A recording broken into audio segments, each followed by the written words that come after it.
So as our goal, it's to make a tangible and sustained impact. And I've put that in yellow just to demonstrate that, again, it's not enough to just meet and talk about things. Unless the work that we do at the end of the day really helps an individual be prevented from being trafficked, or who has been trafficked, or putting a person in jail, then we're really not doing our job. And that's a really hard thing to do, because in any human rights type sector, it's very difficult to basically make the human rights changes. The intellectual side is very easy. Figuring out what you need to do is there, but to translate that into action is often very difficult, because there's so many different factors.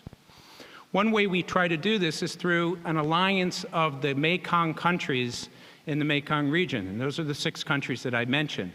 Now what happened is each of these countries basically came together and said, okay, we really want to do something to address trafficking. Let's bind ourselves together with a memorandum of understanding that we all sign that says we, the collective countries of the Mekong region, are going to do the right things to address the problem. Now, to get countries in that part of the world to sign up to something related to human trafficking that is so politically sensitive to begin with, and then to put signatures to it, was a very difficult process. It took about 14 months for that to occur. But afterwards, once they signed it, they then committed themselves. The way the UN works is we work with the governments to help give them what they need technically and financially to meet this goal. So in each of these 6 countries, once a year, they come up with a work plan that ties all the government agencies together, ties the UN into it, the civil society into it, so it's a packaged approach. So what's happening in China and Laos and Vietnam is all the same. It's not one country over here and another country over here. That helps us to move in the direction of ensuring that at the end of the day, we have a system that allows everybody to move forward at the same time.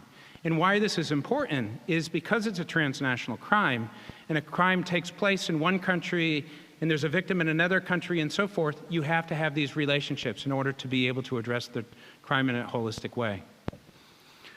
Going back to the statements that Duncan had made related to global financial crisis, this shows a figure of the economy in Cambodia and the direction it's going. This looks at the garment factory orders, and it looks at the number of visitors, and you can see all of them are spiraling down.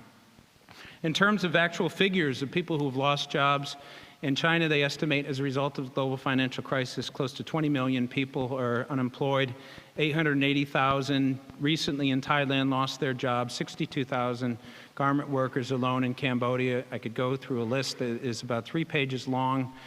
For the most part, you have people who are in very dire situations. And there's a certain kind of logic that goes along with that. You're in a vulnerable situation, but at least you're getting something. Then all of a sudden that turns around, and all of these people lose their job, end up going back to their respective countries. Once they get there, they're basically looking around for what to do. And before you know it, then you have a situation where if a trafficker wants to exploit a person, it's very easy. Let me give you an example.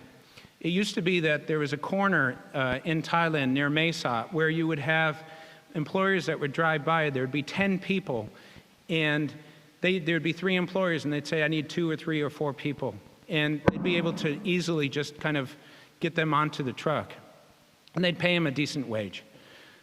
Now what you have is a situation where you have 50 or 60 people waiting at that same corner.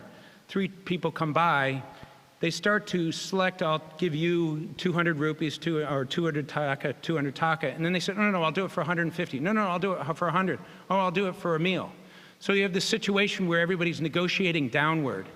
And the more you have that, the more the system, what used to exist to protect workers is no longer there, and it's beginning to deteriorate, which is why it's so important to aggressively address the global financial crisis approach. The way we look at it is very much like a cyclone going into a location. It's a natural disaster of a different kind, but it's still a disaster that requires immediate attention right at this time. This is an example of a couple of people who were trafficked onto a fishing boat, and we went back to interview them to collect the information to prosecute the criminals. And you'll see the rocks out in front. What their family used to do is to take those rocks and break them into smaller rocks. And that's how the family basically made ends meet. But for the most part, because of the global financial crisis, there's no construction. So now they have their sons back in the house. They have no other source of income.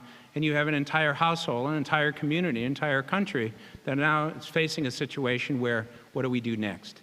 Because even if things begin to turn around in the Western world in the next 6 months or a year, the residual lag that happens in these developing countries is much longer.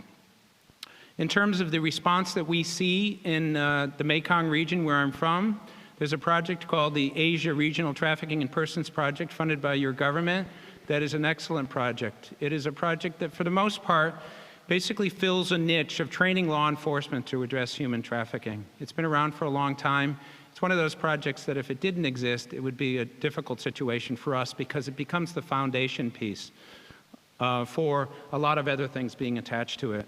There's also supports to the government of Thailand. There's a person from Australia who's embedded within the Royal Thai Police who's developed an intelligence system, not only for trafficking, but for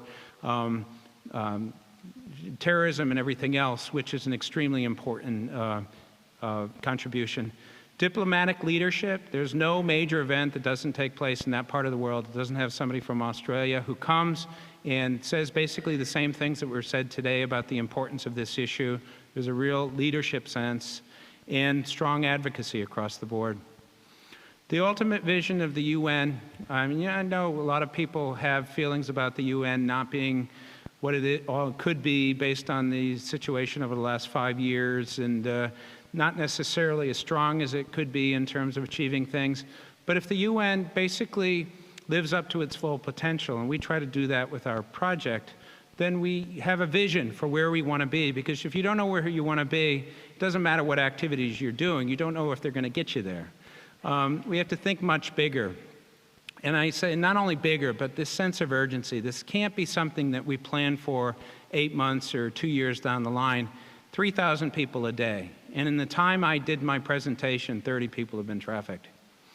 To focus on what will work, more targeted approaches, and once again, to make a measurable difference with action. Thank you.